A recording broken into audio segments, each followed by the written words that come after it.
ئەدیە توانین بڵێن ئەمەش کللتورە یاخود عادەتە زۆر جاریش ئەو کللتور و عادەتانە ناڕاستەوخۆ پەیوەندی بە ئاینێکی جیاواز یاخود بە ئاینەوە هەیە یاخود هەر ئاینێک بۆ خۆی هەندێک کللتوریش ئەهێنێتە ئاراوە جا ئەمە ئەگەر باسی چاوەزار بکەین بە ورتر و بە دیاریکراوی بزانین لەناو ئاینی ئیسلامدا چۆنە تا چەند چاوەزار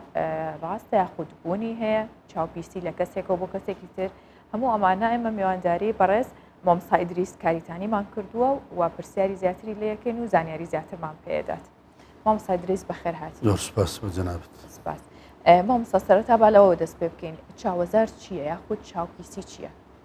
بەناوی خۆی گەورە و میهرەباندان زێوڕاکری ئاسمان درود و سەلام سەرجانی پێغەمبەرمان صلی الله علیه وسلم. سپاس بۆ جەنابتان، سپاس بە ئەو دەرفەتە. دیارە بە تەبیعەت ئیسلام یەک لەو دینە عەزیمانەیە کە هەموو چوارچێوەکانی ژیانی ئینسانی بڕی معلومات و زانیاری پێداوە، چۆن بژی، چۆن هەستی، چۆن دانیشی، چۆن خۆی بپارێزی لە هەموو ئەو بەڵام موسیبەتانی کە دێ. دیارە ژیانی ئینسانی لە ژیاندا مەسەر کۆمەڵک عراقیل و چێشە و گرفتن، ئەو چێشە و گرفتانە بە ڕێی شەرعی و بە ڕێی عەقڵی شەریعەت بۆی دیاری کردەوە. یەکێک لەو گرفت و چێشانە مەسەلەی چاوزارە. چاوزار ئەوە لە مستەڵەحاتی ئێمە دەڵێن چاوزار، لە مستەڵەحاتی شەرعی پێی دەڵێن ئەلعەین و حەق، واتە چاو کاریگەری چاو ڕاستەقینەیە و ڕاستە. کە دەڵێن تعریف و پێناسەی چاوزار بکەین ئەوەیە کە ئینسانەکان بە پاڵنەری حەسادەت، بە پاڵنەری ئیرەیی، بەو پاڵنەرە بە قوتانەی کە لە ناخی هەموو تاجێکدا هەیە، چونکە هەموو تاجێک پێی خۆشە بە جۆرێک لە جۆرەکان ماڵ و سەروەتی هەبێ، بە جۆرێک لە جۆرەکان جوانی هەبێ، بە جۆرێک لە جۆرەکان بە هەر لە ئەو بابەتانەی کە فیترەتی بەشەری پێی خۆشە هەیبێ ئەوانە وا دەکا ئەگەر بۆ خۆی نەیبێ کەسێکی تر هەبێ کاریگەری لێ بکە، اینجا کاتێک تەماشای دەکا بە چاوەکەی ئیرەیی پێدەبا، حەسوودی پێدەبا، ئەم ئیرەی و حەسوودیە کاریگەری لەسەر ماڵەکە بەرامبەر دروست دەکات. بۆیە ئێمە چەندان ئاەت و ئەحادیثمان هەیە لەسەر ئەو بابەتە کە تەرکیزە سەرەوە دەکەنەوە، بەڵێ بێگومان چاوزار شتێکی حەقیقی و ڕاستەقینی. بۆیە ئەوە تعریف و پێناسەی چاوزار. باشە. لە ئاینی ئیسلامدا تا چەند چاوەزاربوونی هەیە و بە شێوازێک چارەسەری بۆ دۆزراوەتەوە یاخود چۆن نەتوانین خۆمان لێپارێزین بە گوێرەی ئەو ئاینە؟ بەڵێ بێگومان هیچ شتێک لە ئیسلامدا نییە ما وضع الله دا إلا وضع له دواء. هەر نەخۆشیەکە بێ، اینجا نەخۆشی مادی بێ یا نەخۆشی معنەوی بێ، إلا شریعەت بڵێن عیلاج و چارەسەری بۆ داناوە. یەکێک لەو بابەتانەی کە جەنابەت ئاماژەت پێکرد مەسەلەی چاوزارە. ئێمە کۆمەڵێک ئاەتمان هەیە و هەروەها کۆمەڵێک حەدیسی پێغەمبەرمان هەیە صلی الله عليه وسلم. بەسەراتێکی لەم بابەتانە کە بەسەراتێکی حەقیقی و ڕاستەقینەیە، ئەویش ئەوەیە پیاوێک لە سەحابەکانی پێغەمبەر عەلەیهی السەڵات وسەلام کاتێک دەڕوا بە ڕێگایەکدا شوێنێک دەبینی ئاوی تێدا، لەو ئاوەدا دەیەوێ خۆی بشوە، دیارە ناوی سەهل بووە، سەهلی کوڕی حونەیف. کاتێک خۆی دەشوە دیارە جلد و لاشەیەکی زۆر جەزاب و سەرنج ڕاکێشی هەبووە. لەو کاتەیدا عامری کوڕی ڕەبیعە بەوێدا تێدەپەڕی، کاتێک تێدەپەڕی تەماشای بڵین لاشەی سەهلی دەکا کە تەماشای دەکە دەڵێ ماشەڵڵا شتێ ینی دەڵێت شتێکی وام نەدیتێ لە ژیاندا ئەوەندە جوان و سەرنج ڕاکێشبی لەوێ ڕێک سەهل بەردەبێتەوە. کاتێک بەردەبێتەوە کوڵی لە خۆ دەچی، ئەو کاتەی سەحابەکان هەڵی دەگرنەوە دەیبەنە خزمەت پێغەمبەری خوا عەلەیهی السەڵات وسەلام، پێی دەڵێن ئەو حاڵەتە بەسەر سەهلی داهاتووە. پێغەمبەری خوش عەلەیهی السەڵات وسەلام پرسیار دەکات، دەڵێ هیچ کەسێک بەلایدا تێپەڕیە تووشی حاڵەتێک بۆ؟ دەڵێن بەڵێ. عامری بەلایدا تێپەڕی کوڕی ڕەبیعە گوتی ئەم ماشەڵڵا لەم لاشە جوانەیە. پێغەمبەر عەلەیهی السەڵات وسەلام لێی تووڕە بوو، گوتی بۆچی وە دەکەی خەڵکی بکوژن، برای خۆتان دەکوژن؟ فەرمووی کاتێک شتێکتان بیریت سەرنج ڕاکێش بوو، جوان بوو، کاریگەری هەبوو، ئێوە بەرەکەتداری بکەن، واتە بڕین ماشا ئەڵڵا، یان بڵێن بارەکە الله فیک، یان بڵێن بارەکە الله فی مالیک و ئەهلیک، ئەوانە دەبنە مایەی پاراستنی. هەروەها پێغەمبەر عەلەیهی السەڵات وسەلام دەفەرمێ ئەگەر تەماشای ماڵێکت کرد، تەماشای کەسێکت کرد، جوانی تێدا بوو یا ماڵەکە زۆر بوو یان شتێکی سەرنج ڕاکێش بوو، ڕێک ئەنگۆ بڵێن ماشا ئەڵڵا لۆ، چونکە ئەلعەین و حەق، لەبەرەوەی چاوزار حەقیقەت و ڕاستەقینەیە. اینجا بەسەراتێکمان هەیە لە سوورەتی یوسف، کاتێک پێغەمبەر یعقوب دەیانێری لە بۆ لای بڵین ڕئیسی ئەو دەوڵەتە، پێیان دەڵێ لەبەرەوەن 12 برابووین، عادەتەن کوڕ کچ یان بڵین زۆری عەدەد لە کوڕ و لە کچ، کە کەسێک زۆری کوڕ دەبێ یا زۆری کچ دەبێ، دەبێتە مایەی تەماشاکردن و دەبێتە مای سەرنج ڕاکێشان. بۆیە پێیان دەڵێ يا بني لا تدخلوا من باب واحد وادخلوا من أبواب متفرقة. هەمووتان پێکەوە مەچونە ژۆرێ لە بەرەوەی 12 کەس 12 گەنج بە یەک غورفەیدا بە یەک بابیدا بچنە ژۆرێ دەبێتە مای کاریگەری. هەموو مفەسیران دەفەرمۆن ئەو حاڵەتەی باوچی بڵین کە یعقوب باوچی ئەو پێغەمبەرە ئەو یوسفە بۆیە باسی کرد تاوەکو لە چاوزار بیان پارێزی، تاوەکو کاریگەری لە چاوزارەکان نەکات. بۆیە ئەوانە کۆمەڵک حادیسی ترمان هەیە کە تەرکیز لەسەرەوە دەکەن. پێغەمبەر دەفەرمی عەلەیهی السەڵات وسەلام چاوزار یعنی بەڕاستی ئینسانی دەباتە ناو قەبر و هەروەها دوور لە ڕوتان وشتریش دەباتە نێو سەربڕین و مردن لۆ لە بەرەوەی کە چاوزارەکان ئەوەندە تەسیریە. بۆیە بێگومان کە کاتێک ئەوانە پێغەمبەر عەلەیهی سەڵام وسەلام هەمووی دیاری کردیە لە پاشان داهاتووە چارەسەریشی بۆ دەزیتەوە. چارەسەرەکان کۆمەڵک شێواز و چارەسەریە. جارێ ئەو کەسێک کە مصحاب دەبێت توش دەبێت ئەوە پێغەمبەر عەلەیهی سەڵام وسەلام لە حادیسە و ڕووداوی سەهل گوتی بڕۆن دەموچاوی بشۆن دەستەکانی هەتا ئێرەی بشۆن لە پاشان ئاوەکەی بەسەری داکەن ئەوە دەڕوە بالفعل وایان لە سەهلی کرد و سەهل هەستاوە ڕۆی شکلەی نەما. هەروەها پێغەمبەر عەلەیهی سەڵام وسەلام ڕۆژێکیان بەلای ماڵێکی دا تێپەڕی منداڵەکەیان دەگری. عادەتەن منداڵ زۆر زیات تووشی گریانێکی زۆر دەبی یان تەماشا دەکەی دەی بێ لای دکتۆری دەی بێ عیلاج ئەوانە هیچ عیبی نییە نەخۆشن ئیتیاباتی نە کێشەی تریە جا ئەو منداڵە زۆر دەگریا. پێغەمبەر عەلەیهی سەڵام وسەلام فەرمووی بۆ ئێوە ڕوقیەی بۆ ناکەن. ڕوقیەی شەرعی دیارە کۆمەڵک ئاەتە و کۆمەڵک حادیسە لە بۆ پاراستنی ئەوانە دیارەویش بە هەمان شێوە ڕوقیەی شەرعی لۆ کرد و منداڵەکە چابوو. هەروەها ئەسمائی کچی حومەیس هاتە لای پێغەمبەر عەلەیهی سەڵام وسەلام دیارە منداڵەکانی جەعفەری کە دەکا ئامۆزای پێغەمبەر عەلەیهی سەڵات وسەلام زۆر جوان بووینەوە سەرنج ڕاکێش عادەتەن منداڵ جەزابە یعنی دیارە خەڵک زۆر چاوی لەسەر بووە.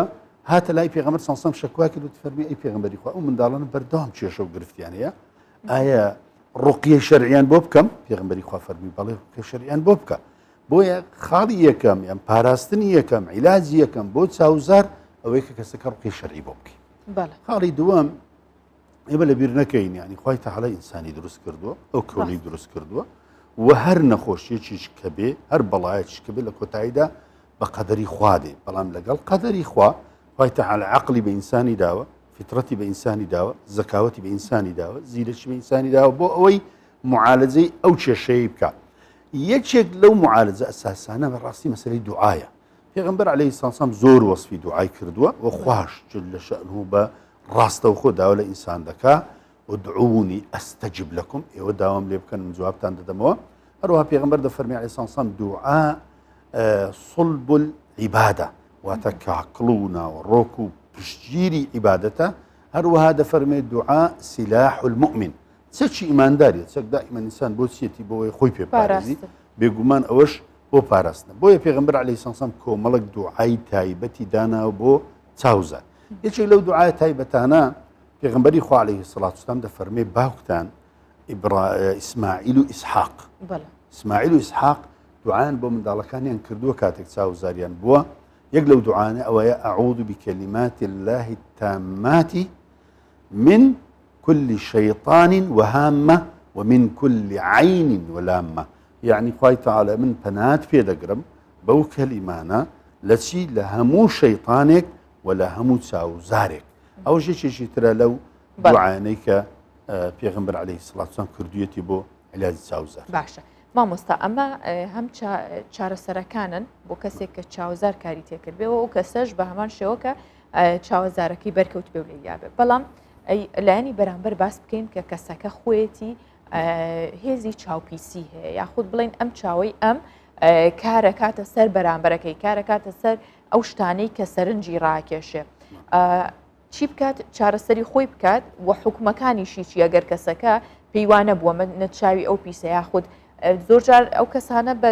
باشی باسی خۆیانەکەن یاخود پێیان خۆشەکەوا بن یان وەکو دەستکەوتێک بەکارێنن ئەو حەسوودی کەتیانە کەواتە ئەمە حکومەکەی چییە یاخود ئەگەر لە دەسەڵاتی خۆیانە بوو ئەبێ چی بکات؟ دیارە کۆمەڵک پاڵنەر هەیە کۆمەڵک ڕەهەند هەیە کە ئەو کەسانە تووشی ئەو حاڵەتە دەبن یان پێیان دەڵێن لەلای کوردەواری پێ دەڵێن چاوپیس. ئەو ڕەهەندانە ڕەهەند یەکەم حەسادەتە. بۆیە پێغەمبەر دەفەرمێ عەلەیهی السەڵات وسەلام إن الحسد يأكل الحسنات كما تأكل النار الحطب. حەسادەت ئەوەندە خەتەرە ئەوەندە ترسناکە چۆن ئاگرێک لە دارێکی بەردەی دارەکەی هەموو دەسووتێنی هیچ نامینێ ئەوە هەموو چاکە و حەسەناتی ئینسانی بە حەسادەت دەڕوا لێ دەبێت کەسەکە بسترسێندە واز لە حەسادەت بینی حەسادەتش کۆمەڵک یعنی هەنگاوی ئەو کەسانی حەسوودن زۆر تەماشای ماڵی خەڵک دەکەن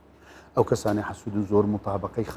مراقبەی خەڵک دەکەن دیارە پێغەمبەر سەڵسەلام بە هەمان شێوە نەهی کردێ لەوەی کە تۆ بە دووی مراقبەی خەڵک دابڕۆی بە دووی چاودێری خەڵک دابڕۆی تەماشای ماڵی خەڵک بکەی لێ خاڵی یەکەم دەبێت ئەو کەسە خۆی لە حەسادەت پارێزی ئەگە بێوێ چابی چونکە هیچ شتێک نییە لە توانای ئینساندا نەبی لە قودرەتی ئینساندا نەبی واتە ئینسان هەموو شتێک کە پێی دراوە لە کۆتاییدا تاقەیەکی هەیە دەتوانی بەسەریدا زاڵبی عقلێکی هەیە دەتوانی بەسەریدا زاڵبی و هەروەها پێوەرێکی شەریعەتیشیە بەسەریدا زاڵبی بۆیە خاڵی یەکەم ئەو کەسێک کە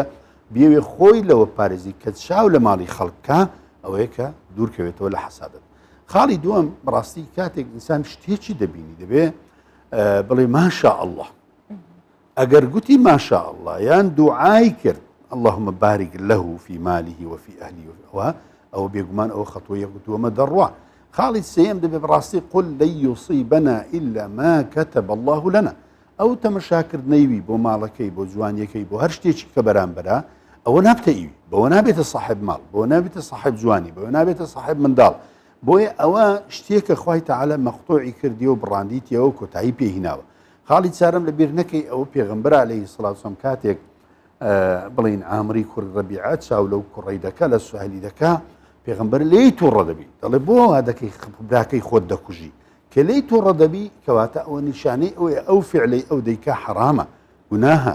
تاوانە ئەو تاوانە عقوبەی لەسەرە عەزابی لەسەرە یعنی ئەوە نییە کەسەکە زۆر جار لای کوردەواری ئێمە شتێکێ دەڵێ وەڵی چاوپیس بەدەستە خۆی نییە شتیوانی هیچ شتێک نییە لە قودرەتی ئینسان نەبی کە خوای تەعالە پێی دابێت لە قودرەتی تی بەڵام ئەو بۆ خۆی هەنگاوی ناوە حەسادەتی زیاد کردووە بۆ خۆی هەنگاوی ناوە بە دوای ماڵی خەڵک گەڕاوە بۆ خۆی هەنگاوی ناوە مراقبەی خەڵکی کردووە یعنی ئەوانە هەموو کاریگەر و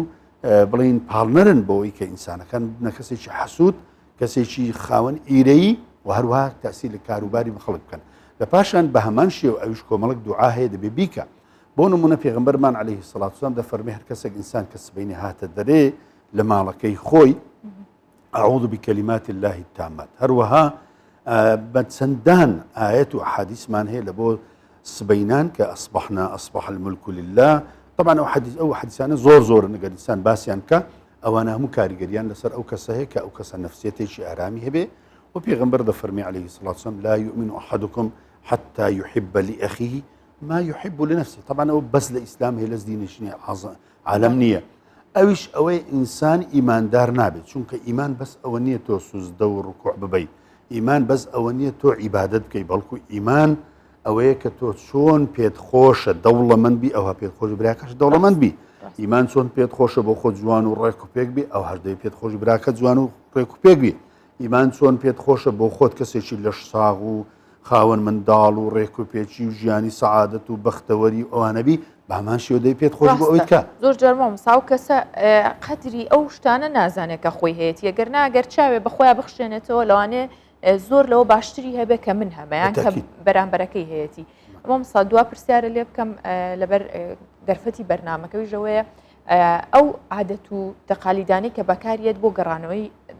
چاوپیسی زۆر جارەوە بینیمان لە ڕێگەی و راپۆرتۆ لە تورکیا عادەتێک هەیە کە دوو لە ڕۆی بەڕێست و بەرام بینەرانی چونکە لە ناو کولتوری ئێمە شتێکی ناشرینە تف ئەکەنە یەکتر یان زۆر جار چاوەزار کە شینێکە یاخودە چاوێکی شینی گەورەیە و موروی شین وەکو ملوانکە بەکارێنن خۆیان بە شێوەی هەر شتێک بێ بەکارێن لەیان لە ناو ماڵە بۆ مناڵیان هەموو ئەمانە ئایا خوراافەتە یاخود تەنها پەیوەندی بە دەرونی و کەسێ و ئەیگەڕێنێتەوە یاننا پێم وایە ئەوە باشترین و دیارترین و ینی گرنگترین پرسیارە لەو بابەتەوە چونکە بەداخەوە ینی ئێمە کە دەڵێن ئیسلام ینی عەقڵ حکمت دانایی زیرەکی وشیاری هەموو ئەو شتانەی کە واقعن ئیسلام بە هیچ شێوەیەکە ناچێتە ژێرباری وەهم ژێرباری خەیاڵ ژێرباری خوڕافیات ژێرباری ئەم حاڵەتانەی کە لە ناو کۆمەلگای هەندێک لە زۆربەی کۆمەلگاکاندا هەیە ئیسلام تعامل لەگەڵ واقع دەکا وەکو لە پێشدا ئاماژەمان پێ کرد هەر جۆرە نەخۆشیەک کە هات بێ ئیلا لە کۆتاییدا ئیسلام هاتووە معالەجەی کردووە یەکێک لەوانە بابەتەی معالەجە کردووە کە بابەتی بڵین چاوپیسی چاوپیسی بە مۆری شین و بە تف و بوانت معالجە ناکرێت و هەر کەسێک ئەوانش کە ئەو جۆرێکە لە شرک ئەو جۆرێکە لە شرک بەڕام بەڕای بەندا ئەوە شرکی سەغیرەیە چونکە ئەتو تەوەکل لەسەر شتێک دەکەیت کە غەیری خوای نابێت تەوەکل لەسەر غەیری خوا بکەیت تۆ لە ماڵێ مێروێکی هەڵواسی وایەنەوە ئەوانە هەموو شرکن یعنی هەموو هاوبەشدانانن بۆ خوای پەروەردگار بۆی ئەوانە هەموو حرامن و هەمووشیان دەستنە چوارچێوەی گوناهی کەبائیر بۆی دەبی ئینسان لەوە خۆی پارێزی و ئێمە ڕاستە و خۆ دیتیتمان پێغەمبەر عەلەیهی سەڵات وسەلام کە ئاماژەی بەو نەخۆشیە کردووە لە هەمان کاتدا عیلاجەکەشی هەر لەوێ داناوە عیلاجەکەی ئەوەیە دەبێت ڕوقیەی شەرعی لۆ بکە و دەبێت ئەو دوعایانەی کە دانراون ئەوانەی بۆ بکە و بەو دوعایانە 100% کەسەکە کە قەناعەتی هەبێ ئیلا چاک دەبێتەوە بۆچی پەنا لۆ شتێک دەبا کە شرکە کە خوڕافیاتە کە بنەمای شەرعی نیە چونکە تو لێرەوە تووشی بەڵایەک بووی و زۆر جاری شێ بەوانە چا دەبێتەوە بەڵام ئەم چابوونە ئیستیدراجە لە شەرعی پێی دەڵێن يعني خوای تعالى دەفەرمێ سنستدرجهم من حيث لا يعلمون ئەوە چابوونەوە نییە بەڵکو ئەوە چۆتە ناو بابی خوڕافیات و شرک و هاوبەشدانانێک کە بەڕاستی لە کۆتاییدا گوناهکەی ئەوەندە گەورەیە تاوانەکەی ئەوەندە گەورەیە کە ئینسان پێی دەچێتە جەهەنەم لێ دەبێت ئینسان لەوانە خۆی پارێزی بەو حاڵەتەی دوور لە ڕوو جەنابەت تفکردنەوە ئەو بابەتە هیچ ئەساسی شەرعی نییە و مێرووشین هیچ ئەساسی شەرعی نییە هەڵواسینی هەر شتێک بە دەرگەوە ئەساسی شەرعی نییە بەڵکو ئەو قۆناغانەی کە لە سەرتا باسمان کرد ئەوانە ئەساس و بناغی شەرعی مامۆستای دریس کاریتانی خۆشحاڵ بووین زۆر سپاس بۆ ڕێنمایی و زانیاریەکانت سپاس کە میوانی بەیانی 24 بووی